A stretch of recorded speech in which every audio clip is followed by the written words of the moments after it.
Goldman Sachs released a report talking about the impact of AI on economic growth, and it didn't talk about India's future in the AI space in a very optimistic manner. It stated that globally, two-thirds of occupations can be partially automated by AI, things like administration, legal, etc., professions with very little physical exposure. Jobs like construction or maintenance will be automated by AI only around 4 to 6%. But when it came to India, it stated that only a little about 10% of the jobs would be automated by AI. Did this surprise you? Because it surprised me for sure. Because when I turn on the news, this is all I've been seeing. CBSE is introducing AI into the curriculum of classes 6 and 8. The Supreme Court of India is using AI tools to translate oral proceedings. Another judge used ChatGPT to get views on a bail plea of someone accused of murder. Finance Minister Nirmala Sitharaman said at the Union Budget in 2019 that the government would offer skill-based training in AI, big data, robotics for 10 million Indian youths. The Ministry of Defence and DRDO have already set up AI centers for excellence at multiple facilities for research, development, and for the use of AI in the Indian Army.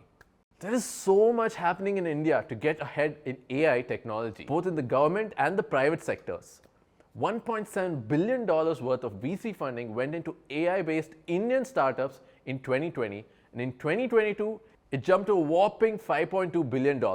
India ranks 5th in the countries with most AI investments. This shift is already happening, and it's happening very fast. India is out there with all the developed nations of the world competing in the race for AI supremacy, and in only 5 years, you will be living in a completely different nation.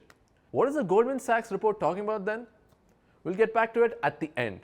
Now let me tell you exactly how by delving into 4 major sectors where AI will cause the most amount of impact in India. Number 1, defense.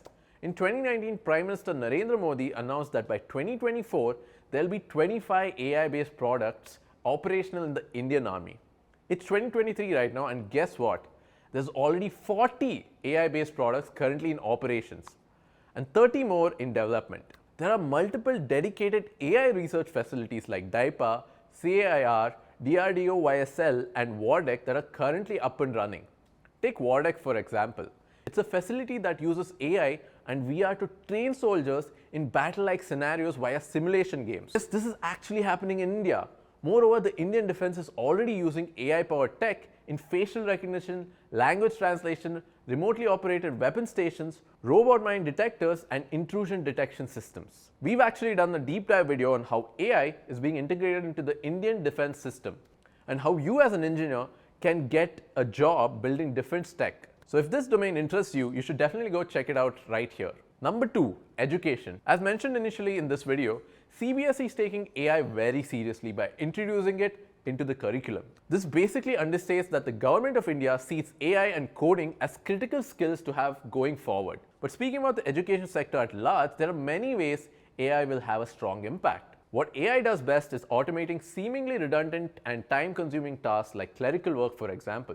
Did you know that the teachers and professors at school and universities spend around 40% of their time just doing paperwork, like filing mark sheets, reports, taking attendance? All of this can be automated, which frees up the educator's time to focus on one thing only: teaching. Another area is that of personalized education. An AI tool can track a student's learning process and alert well in advance if the student has some kind of learning disability like dyslexia and alert the teacher. The teacher can then make a personalized roadmap for such students with the help of AI tools and progress much faster. Think of AI as a medium in between the teacher and the student. In this case, the teacher has an AI assistant that enables them to do their job better. The pandemic has already enabled classrooms to go from physical to digital. And in digital learning, students access their materials via a learning management system or an LMS. According to Business Today, 47% of the LMS platforms are expected to be AI enabled, meaning better feedback, access to content for students, and better time management for teachers. The current traditional teaching methodology, which is one size fits all, will be disrupted, and every student will get a personalized education powered by AI according to their needs and pace. Number 3, agriculture. Now remember the Goldman Sachs report talking about how only 10% of the jobs in India will be automated by AI? One of the reasons why they put it across like this is because the report assumes that AI will not impact agricultural sectors in developing nations. What an assumption to make. India has around 45% of its workforce in agriculture. Despite the impact of the COVID pandemic in the last 2 years, the agriculture sector experienced 3.4% growth in 2021.